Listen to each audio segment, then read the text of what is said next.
Hello दोस्तों, स्वागत है आपका मेरे यूट्यूब चैनल परीक्षा प्लान में। तो कैसे हैं आप लोग? आई होप अच्छे होंगे। तो चलिए आज की एसएसटी की प्रैक्टिस को शुरू करते हैं और आते हैं प्रश्नों पर। सभी प्रश्न महत्वपूर्ण हैं तो कृपया वीडियो में अंत तक बने रहिए। और वीडियो देखने के बाद यदि आपको अच्छा लगे तो वीडियो को लाइक और शेयर कीजिएगा, और यदि आप चैनल पर नए हैं तो चैनल को सब्सक्राइब कर लीजिए। तो चलिए पहला प्रश्न पढ़ते हैं। लिखा है, निम्नलिखित में से राज्य में किसकी नियुक्ति केंद्र सरकार द्वारा होती है?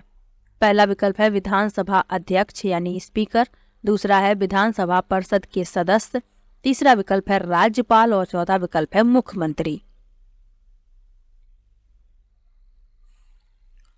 तो राज्य में राज्यपाल की नियुक्ति केंद्र सरकार की सलाह पर भारत के राष्ट्रपति द्वारा की जाती है। सी विकल्प इसमें सही है। और ये प्रश्न कई बार घुमा फिरा के पूछा गया है कि राज्यपाल की नियुक्ति किसके द्वारा की जाती है, तो केंद्र सरकार की सलाह से भारत के राष्ट्रपति द्वारा की जाती है। तो ये आपको याद रखना है। और राज्यपाल राज्य का संवैधानिक प्रमुख होता है, तो ये भी आपको याद रखना है। सी विकल्प इसमें सही है। अगला प्रश्न देखते हैं। लिखा है, निम्नलिखित में से क्या नौकरी की सुरक्षा वाले रोजगार का एक उदाहरण है?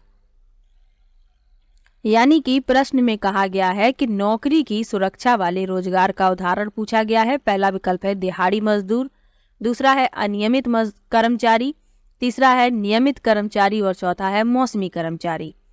तो नौकरी की सुरक्षा वाले रोजगार का उदाहरण पूछा गया है। दिहाड़ी मजदूर है जो ये इसकी नौकरी की कोई गारंटी नहीं होती, काम मिल जाता है तो ये लोग कर लेते हैं, नहीं मिल जाता है तो ये लोग फ्री ही रहते हैं उस दिन जिस दिन इन्हें कार्य नहीं मिलता। अनियमित कर्मचारी यानी कि इन्हें निकाला जा सकता है, ये नियमित नहीं होते यानी अनियमित हैं, समय पर इन्हें निकाल भी दिया जा सकता है। मौसमी कर्मचारी यानी कि जब जैसे किसी दुकानदार में अधिक कार्य है तो कुछ कर्मचारी ऐसे रख लिए जाते हैं जो कार्य करते हैं उस समय, और जब वो कार्य खत्म हो जाता है तो उनको निकाल दिया जाता है, तो ये मौसमी कर्मचारी कहलाते हैं। नौकरी की सुरक्षा वाले रोजगार का उदाहरण है नियमित कर्मचारी, यानी कि ये नियमित होते हैं, इन्हें निकाल नहीं सकता कोई, इनकी नौकरी की सुरक्षा की गारंटी होती है। सी विकल्प इसमें सही है। अगला प्रश्न देखते हैं। लिखा है, अनियमित रोजगार के संदर्भ में निम्न कथनों को पढ़िए। कारीगर को तभी आना होता है जब मालिक को जरूरत हो। कारीगरों को कार्य की अच्छी दशाएं मिलती हैं। कारीगरों से ज्यादा घंटे काम करने की उम्मीद की जाती है। सही विकल्प का चुनाव कीजिए। अनियमित तो कारीगर को तभी आना होता है जब मालिक को जरूरत हो, सही है। अनियमित रोजगार के संदर्भ में बताना है। कारीगर को कार्य की अच्छी दशाएं मिलती हैं, गलत है। जरूरी नहीं है कि अनियमित जो कर्मचारी होते हैं उन्हें कार्य की अच्छी दशाएं ही मिल जाएं। कार्य की अच्छी दशाएं नहीं होती फिर भी उन्हें कार्य मजबूरी में करना पड़ता है।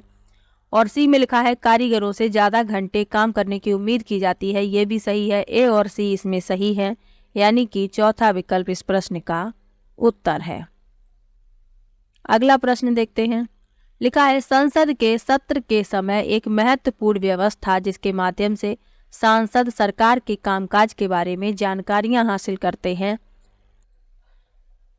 तो पहला विकल्प लिखा है शून्यकाल, दूसरा है प्रश्नकाल, तीसरा है ध्यानाकर्षण प्रस्ताव और चौथा है सदन का बहिष्कार करना।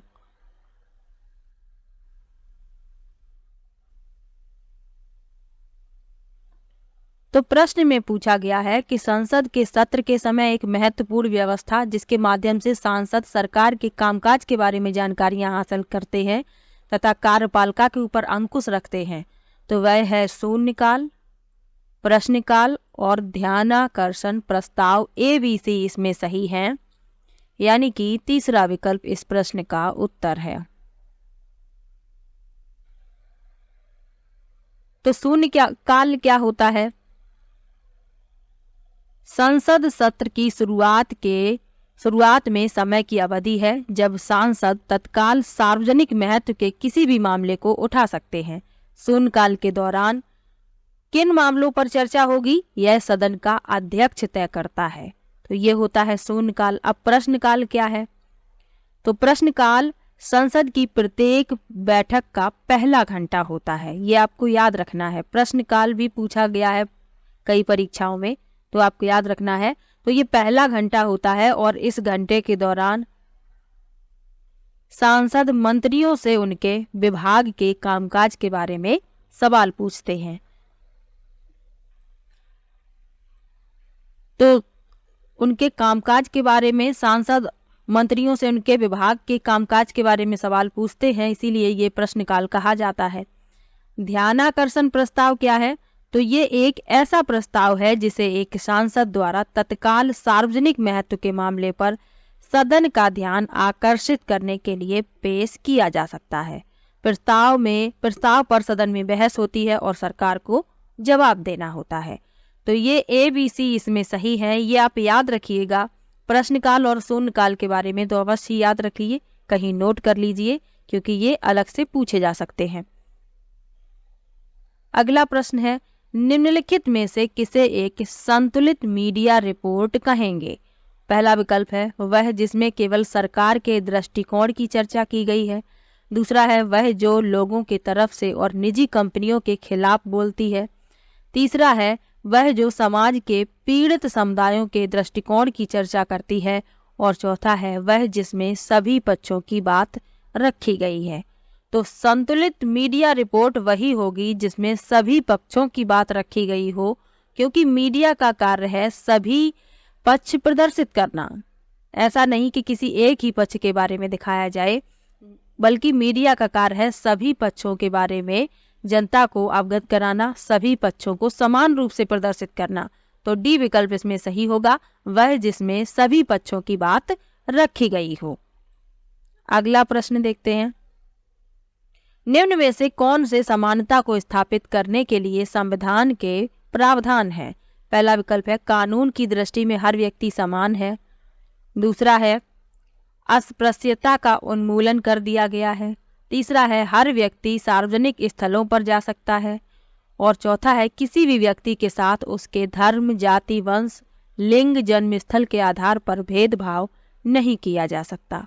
तो प्रश्न में पूछा गया है कि कौन से समानता को स्थापित करने के लिए संविधान के प्रावधान है।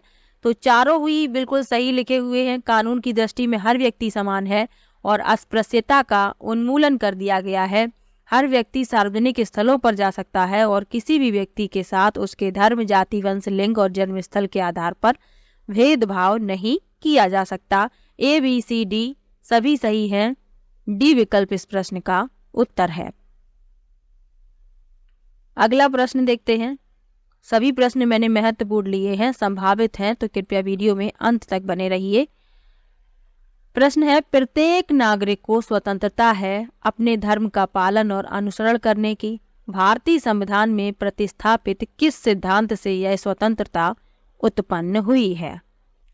पहला विकल्प है समाजवाद, दूसरा है धर्मनिरपेक्षता, तीसरा है लोकतंत्र और चौथा है सरकार का गणतांत्रिक स्वरूप। तो प्रश्न में पूछा गया है कि धर्म का पालन और अनुसरण करने की प्रत्येक नागरिक को स्वतंत्रता है, तो यह स्वतंत्रता उत्पन्न हुई है धर्मनिरपेक्षता के सिद्धांत से। बी विकल्प इसमें सही है, यानी कि सभी धर्मों को समान रूप से मानना, यानी सभी को समान रूप से मान्यता प्रदान करना। बी विकल्प इसमें सही है।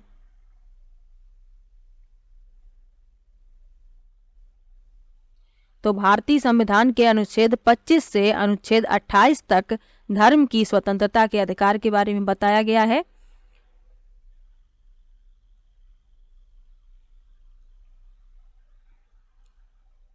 अगला प्रश्न है, किस चोरी के मामले में निम्नलिखित में से क्या होने पर पक्षपातपूर्ण सुनवाई माना जाएगा? पहला है चोरी का आरोप लगाए गए व्यक्ति को आरोप पत्र की कॉपी देना। दूसरा है वकील करने की क्षमता न रखने पर राज्य द्वारा आरोपित को वकील उपलब्ध कराना। तीसरा है आरोपित के वकील को गवाहों से पूछताछ करने देना। और चौथा है आरोपित का दोषी पाए जाने पर प्रतिभाशाली और सम्मानित परिवार के होने की वजह से माफ कर देना। तो इसमें पूछा गया है कि पक्षपातपूर्ण सुनवाई माना जाएगा, तो आपको पता चल गया होगा विकल्प देखकर कि डी विकल्प इसमें सही है कि आरोपित का दोषी पाए जाने पर प्रतिभाशाली और सम्मानित परिवार होने की वजह से उसे माफ कर देना ये बिल्कुल ही पक्षपातपूर्ण सुनवाई होगी यदि ऐसा किया जाएगा, क्योंकि कानून की नज़र में सभी व्यक्ति समान हैं और सभी को न्याय मिलना चाहिए। डी विकल्प इसमें गलत है। अगला प्रश्न है गलत यानी कि जो पक्षपातपूर्ण है, यानी कि इस प्रश्न का डी उत्तर है। अगला प्रश्न देखते हैं। उड़ीसा के किस क्षेत्र में एल्युमिनियम कंपनी द्वारा खान लगाने पर आदिवासियों द्वारा विस्थापन के विरोध में आंदोलन चलाया गया? पहला विकल्प है धौलगिरी पर्वत, दूसरा है नियामगिरी पहाड़ी, तीसरा है चिरमिरी पहाड़ी और चौथा है गिरिडीह पर्वत।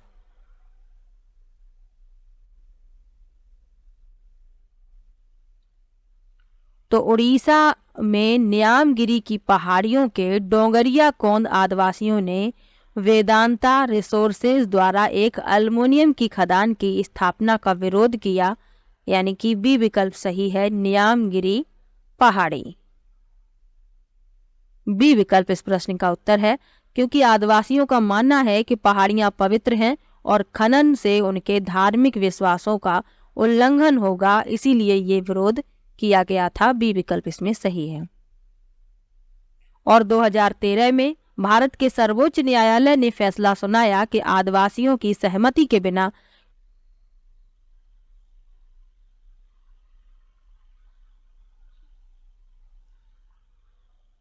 अगला प्रश्न है बौद्ध धर्म के किस ग्रंथ में संघ के भिक्षु एवं भिक्षुणी के लिए बनाए गए नियमों का संग्रह किया गया है? पहला विकल्प है विनय पिटक, दूसरा है सुत्त पिटक, तीसरा है अभिधम्म पिटक और चौथा है जातक।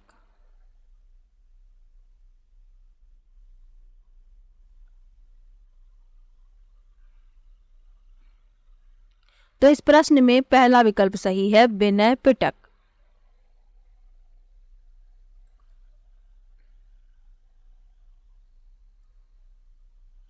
क्योंकि बौद्ध संघ के लिए जो नियम बनाए गए हैं वह विनय पिटक नामक पुस्तक में लिखे गए हैं और विनय पिटक उन 3 पिटकों में से एक है जो पाली कैनन बनाते हैं, जो थेरवाद बौद्ध धर्म का प्राथमिक ग्रंथ है। तो इसीलिए इसका उत्तर ए विकल्प है।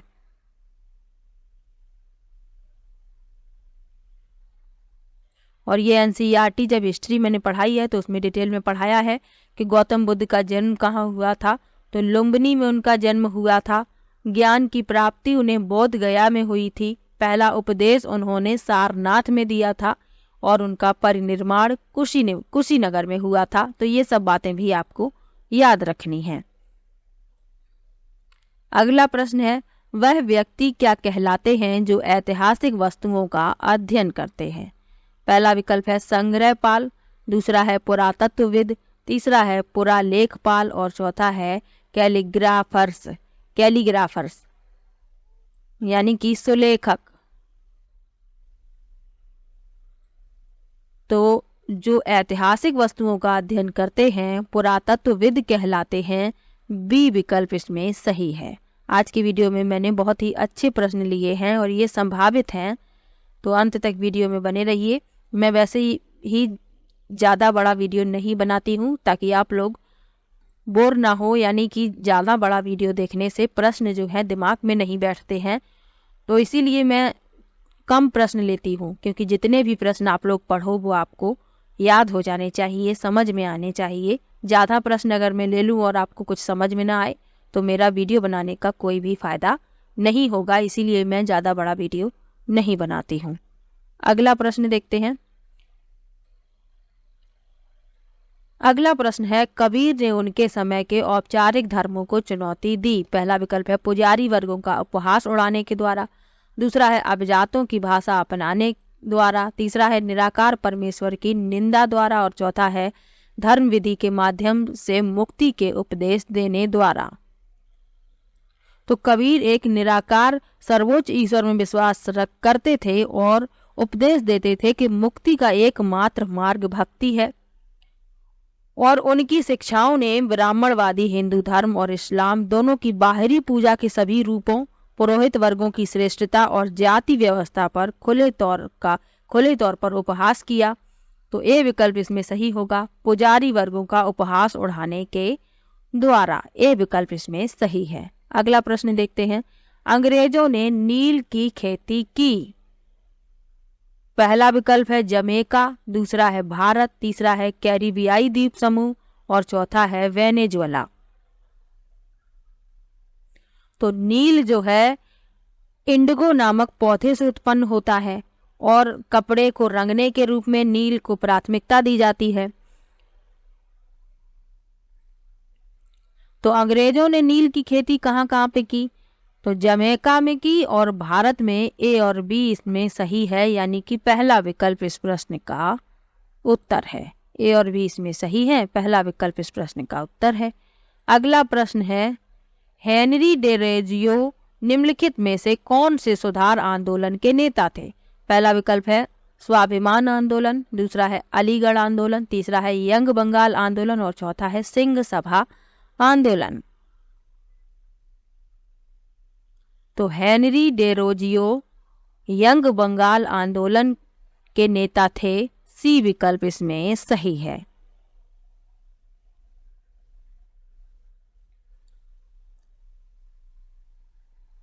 और यंग बंगाल आंदोलन के रूप में संदर्भित उनके छात्रों ने परंपरा और रीति रिवाजों पर हमला किया, महिलाओं के लिए शिक्षा की मांग की और विचार और अभिव्यक्ति की स्वतंत्रता के लिए अभियान भी चलाया। तो ये भी आप याद रखिए, सी विकल्प इसमें सही है। अगला प्रश्न देखते हैं। लिखा है, निम्नलिखित कथनों को पढ़ें तथा उपयुक्त विकल्प चुनें। 1919 में गांधी जी ने अंग्रेजों द्वारा हाल ही में पारित किए गए रॉलेट कानून के खिलाफ सत्याग्रह का आह्वान किया, पर मोहम्मद अली जिन्ना ने रॉलेट कानून का समर्थन किया। अब इसमें से बताना है कौन से सही हैं। तो ए तो इसमें बिल्कुल सही है। 1919 में गांधी जी ने अंग्रेजों द्वारा हाल ही में पारित किए गए रॉलेट कानून के खिलाफ सत्याग्रह का आह्वान किया। और बी में लिखा है कि मोहम्मद अली जिन्ना ने रॉलेट कानून का समर्थन किया। तो ये गलत है, उन्होंने समर्थन नहीं किया था। ए सही है, बी गलत है। पहला विकल्प इस प्रश्न का उत्तर है। अगला प्रश्न देखते हैं। लिखा है, भारतीय राष्ट्रीय कांग्रेस के गरम दल के नेताओं के संदर्भ में निम्नलिखित में से कौन सा कथन सही नहीं है? पहला है, उन्होंने नरम दल की यह कहकर आलोचना की कि वे प्रार्थना की राजनीति करते हैं। दूसरा है, उन्होंने आत्मनिर्भरता एवं रचनात्मक कार्य के महत्व पर जोर दिया। तीसरा है, वे सोचते थे कि अंग्रेज स्वतंत्रता एवं न्याय का आदर करते हैं। और चौथा है, वे मानते थे कि लोगों को अपने स्वराज्य के लिए अवश्य लड़ना चाहिए। तो इसमें जो सही नहीं है, यानी कि जो गलत है, वह बताना है। उन्होंने नरम दल की यह कहकर आलोचना की कि वे प्रार्थना की राजनीति करते हैं, ये सही है। उन्होंने आत्मनिर्भरता एवं रचनात्मक कार्य के महत्व पर जोर दिया, ये भी सही है। वे सोचते थे कि अंग्रेज स्वतंत्रता एवं न्याय का आदर करते हैं, यही गलत है और गलत ही पूछा गया है। सी विकल्प इसमें सही है। अगला प्रश्न है, लेब्राडोर धारा एक है। पहला विकल्प है शीत जल धारा, दूसरा है गर्म जल धारा, तीसरा है कनारी धारा और चौथा है सतही धारा। तो लेब्राडोर एक शीत जल धारा है। ए विकल्प इसमें सही है, शीत जल धारा, जो पूर्वी कनाडा के तट के साथ साथ दक्षिण की ओर बहती है। तो ये भी आपको याद रखना है। और न्यू फाउंडलैंड के ग्रेट बैंक के रूप में दक्षिण तक फैली है। अगला प्रश्न देखते हैं। लिखा है, निम्न में से कौन से कारक मृदा के निर्माण में सहायक होते हैं? पहला विकल्प है तुंगता एवं ढाल, दूसरा है वनस्पति जात एवं प्राणी जात, तीसरा है तापमान व वर्षा और चौथा है समय। तो मृदा के निर्माण में ये चारों कारक सहायक हैं, तुंगता एवं ढाल, वनस्पति जात एवं प्राणी जात, तापमान एवं वर्षा और समय। ए बी सी डी यानी कि डी विकल्प इसमें सही है। अगला प्रश्न देखते हैं। लिखा है, जलमार्ग के बारे में दिए गए कथनों को पढ़िए तथा उपयुक्त विकल्प का चुनाव कीजिए। कम दूरी यातायात के सबसे अधिक उपयोग किए जाने वाले मार्ग जलमार्ग हैं। नाव नदियों तथा झीलों का उपयोग अंतर्देशीय जलमार्ग के लिए होता है। डरबन और केपटाउन अफ्रीका के महत्वपूर्ण पत्तन हैं।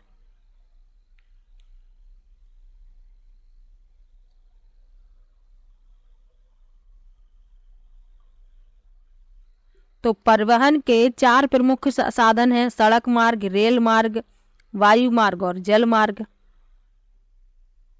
तो कम दूरी के लिए सड़क मार्ग का प्रयोग किया जाता है।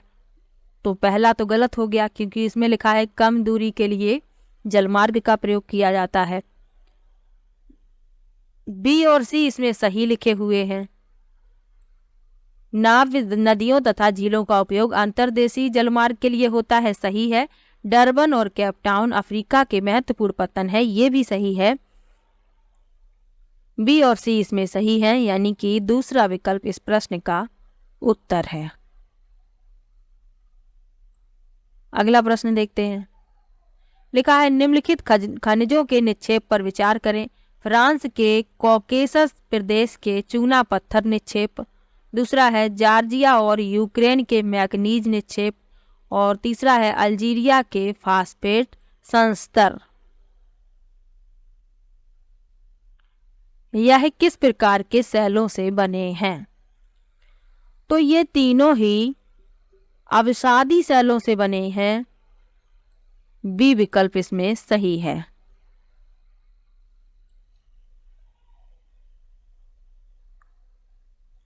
सैलें कितनी प्रकार की होती हैं? 3 प्रकार की, आग्नेय, अवसादी और कायांतरित। तो ये भी आपको याद रखना है। अगला प्रश्न देखते हैं। लिखा है अगर आप दक्षिणी गोलार्ध में रहें 21 जून के बारे में निम्नलिखित में से कौन सा सही होगा? यानी कि आप दक्षिणी गोलार्ध में हैं तो 21 जून के बारे में बताना है, कौन सा सही होगा। पहला विकल्प है सबसे लंबा दिन और सबसे छोटी रात, दूसरा है बराबर दिन और रात, तीसरा विकल्प है सबसे छोटा दिन और सबसे लंबी रात, और चौथा विकल्प है निरंतर प्रकाश का अनुभव।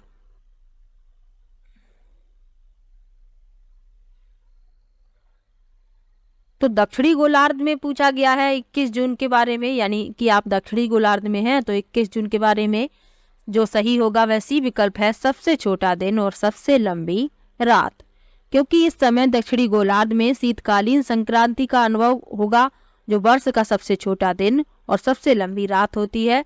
सी विकल्प इसमें सही है। अगला प्रश्न देखते हैं।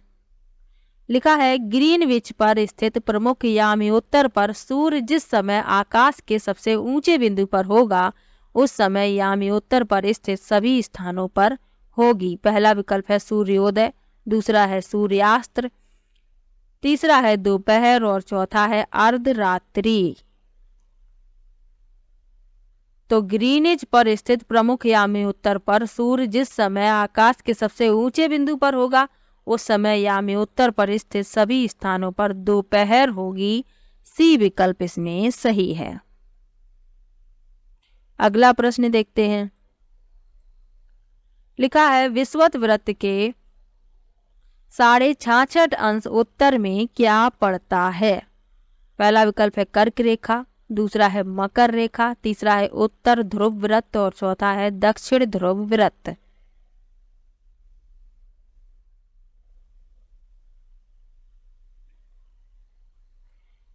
तो 66.5 अंश उत्तर में उत्तर ध्रुव वृत्त होगा। सी विकल्प इसमें सही है।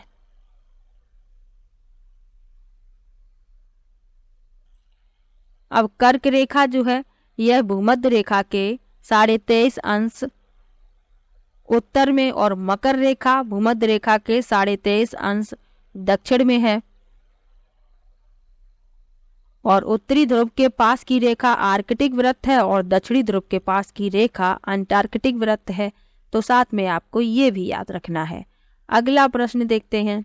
लिखा है मध्य हिमालय को कहा जाता है? पहला विकल्प है हिमाचल, दूसरा है शिवालिक, तीसरा है अरावली और चौथा है हिमाद्री। तो मध्य हिमालय को हिमाचल कहा जाता है। ए विकल्प इसमें सही है। तो हिमालय को उसकी ऊंचाई और स्थलाकृति के आधार पर 3 मुख्य क्षेत्रों में विभाजित किया गया है। वाय हिमालय या शिवालिक, लघु हिमालय या मध्य हिमालय और बृहत हिमालय या उच्च हिमालय। तो आपको ये भी याद रखना है। अगला प्रश्न है, निम्नलिखित में से कौन से वर्षण के प्रकार हैं? पहला विकल्प है बाढ़, दूसरा है हिम, तीसरा है ओला और चौथा है सहिम वृष्टि। वर्षण के प्रकार पूछे गए हैं तो इसमें हिम, ओला और सहिम वृष्टि, BCD इसमें सही होगा, यानी कि D विकल्प इस प्रश्न में सही है। बाढ़ वर्षण का प्रकार नहीं है। अगला प्रश्न है, किस गैस को ग्रीन हाउस गैस कहते हैं? पहला विकल्प है ऑक्सीजन, दूसरा है नाइट्रोजन, तीसरा है कार्बन डाइऑक्साइड और चौथा है आर्गन। आप लोगों को पता होगा यदि आपने NCERT वाली वीडियो देखी है, और वैसे भी आपको पता होना चाहिए ग्रीन हाउस गैस कौन सी होती है, कार्बन डाइऑक्साइड। C विकल्प इसमें सही है। तो आज की वीडियो में कुल 26 ही प्रश्न थे। किसी भी प्रश्न में आपको डाउट हो तो कमेंट बॉक्स में जरूर लिखिएगा।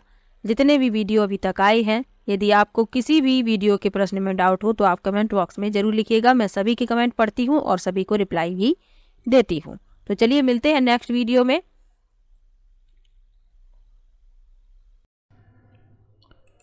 वीडियो कैसा लगा कमेंट बॉक्स में जरूर बताइएगा। वीडियो को लाइक कीजिए, शेयर कीजिए और चैनल को सब्सक्राइब कर लीजिए। मिलते हैं नेक्स्ट वीडियो में, तब तक के लिए बाय बाय।